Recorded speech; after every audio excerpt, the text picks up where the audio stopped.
So I got this for my kids for Christmas. It's Hasbro's Olaf's in Trouble game. And to my surprise, they just opened this on Christmas morning, and they're anxious to play it. And this is what comes in the box. Okay, stickers. Now apparently these stickers are supposed to go on some plastic pieces, which you can see here in the back. Little plastic pieces, and I guess they fit on this somehow. Now, I tweeted Hasbro about this, and they didn't bother to respond to me. And rather than try to find my receipt from Toys R Us, because I bought this on Black Friday, I'm going to go ahead and fix this myself. No thanks to you guys at Hasbro for your quality control or fixing my problem. Thanks for nothing. I'm going to fix it myself. So I'm going to do a quick little tutorial about how you can design something 3D printed and get going. Okay, so the first thing I need to do is I need to see what, basically what do these things look like. Okay, well you can see it right here. This is basically what they look like. There's a small hole in the top. Don't really know why that's there. Probably doesn't really serve any purpose, but you could kind of see the general shape. And then you can see the pegs down here, and I'm assuming that's where these pieces actually fit. So I'm going to take my calipers. It's just a cheap set of digital calipers. You can get these on Amazon for about 10-15 bucks. They're pretty good. So that's 9.34 millimeters wide. And it's kind of hard to get the... trying to do this and hold the camera at the same time, but it's about 9 or 10 mil tall. So those are the measurements I'm going to work on. And it looks like I need 4 of each color. I'm not going to bother with the colors because the stickers will do that for me pretty much. I'm just going to print everything in a single color. But I need 16 pieces. So you can see there's 4, 8. So we got 16 total. So that's what I'm going to print. Okay, so I went over to Tinkercad, that's tinkercad.com, and I created a new project. It gave it a random name, so let's just go ahead and change this to Trouble Parts.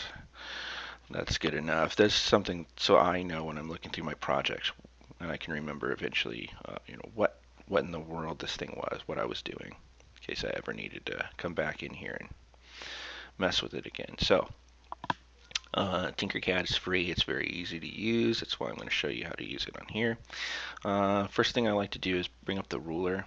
Just take the ruler and drop it down anywhere in your work plane. Alright, now I know more or less what that shape is. It doesn't have to be exact, but I'm just going to kind of use my own imagination here. So it was 9.3 millimeters wide, the holes were, the pegs, excuse me. So I'm going to make that hole 10 mil, and I estimated about 10 mil depth. So let's make this like 13 mil and 10. When you're 3D printing something, it never hurts to make it a little bit bigger than you think it needs to be, because you've got a shrinkage from the plastic that can be anywhere between 0 and about 5%. So if the peg is 9.3, then make the whole, you can make the whole 10 millimeters, and it should fit just fine. So now this represents the place where the peg will fit into. Right now it is a solid piece. So I'm going to click up here with this little gray lines, and I'm going to turn into a hole. See, now that peg has become a void. So basically you just inverted it. Alright, next thing I'm going to do is find a shape that I want this to be. Let's see here. I can make it a square. I can make it kind of round. I think I'm going to make it kind of rounded. Now, what I'm going to do is if you hold the right mouse button, then it allows you to move around your work plane a little bit. So let's go ahead and make this vertical here. Okay. Now you can see part of this is actually buried now. It's underneath the work plane. It's 5.05 millimeters below. And that's because we changed the orientation. So you can just click on that, bring it to 0, and now it is level with the work plane. Okay, so now I've got half of my thing there. And I think I kind of like the way that looks. I was going to do it on both sides, but I might just leave it like that. Now, one thing I didn't mention was you need to figure out how big the stickers were, and I didn't do that on camera.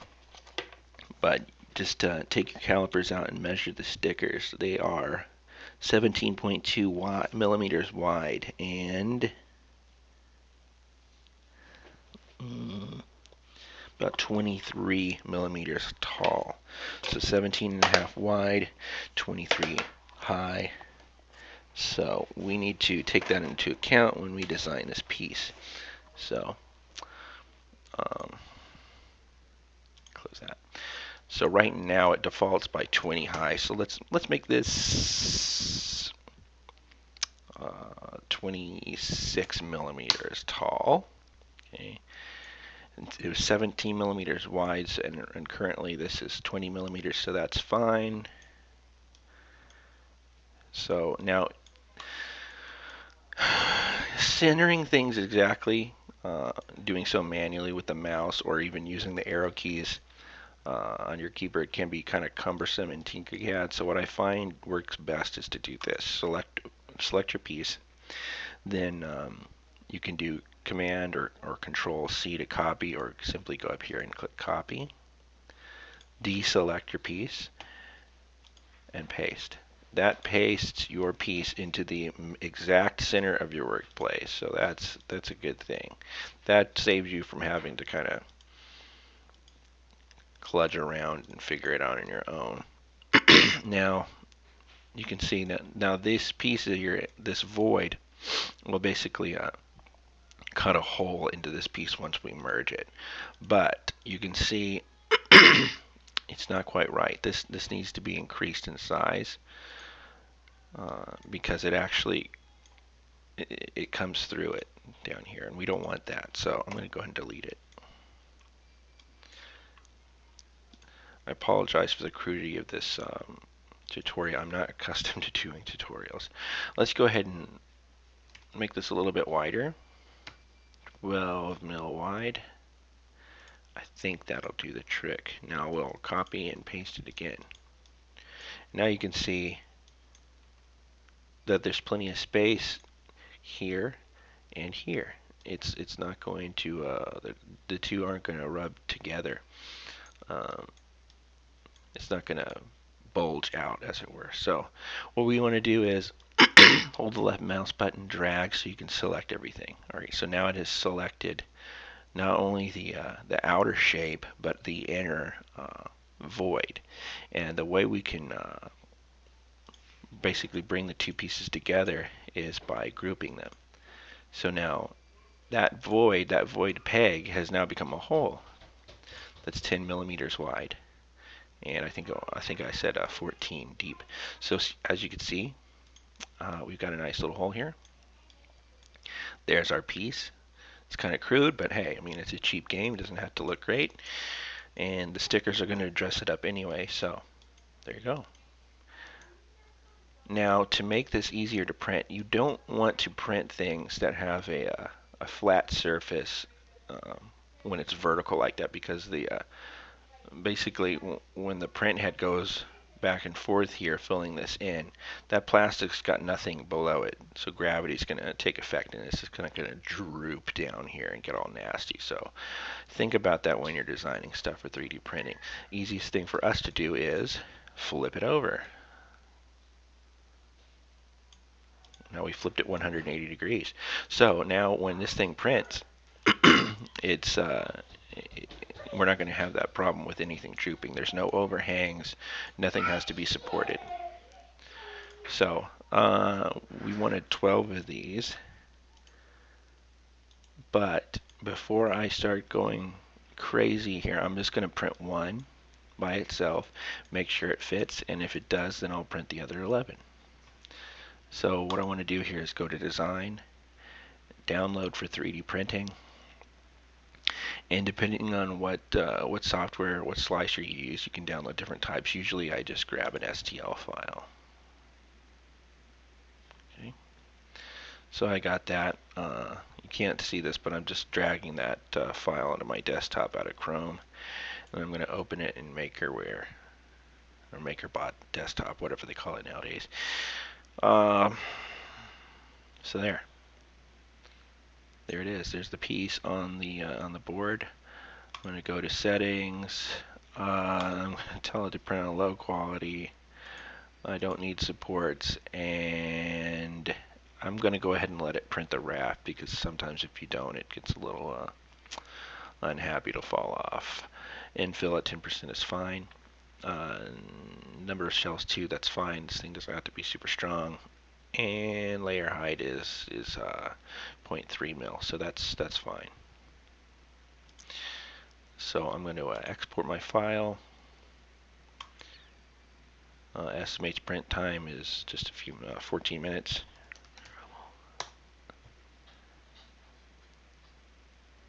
And that's done. So I'll just dump this file into the SD card, print it out, and see if it works. So here it is, our 3D printed piece. See, there's the hole. I put it on, it works pretty good. Kind of gonna press down a lot to get it to go in all the way. So, I don't know. I guess this could be a little bit thinner. I think on the Mach 2 I'll increase the size of this hole by maybe another millimeter and a half, and then I'll go ahead and print the rest of them. But yeah, it worked pretty well, I think. Not bad. Certainly easier than trying to return this to the store.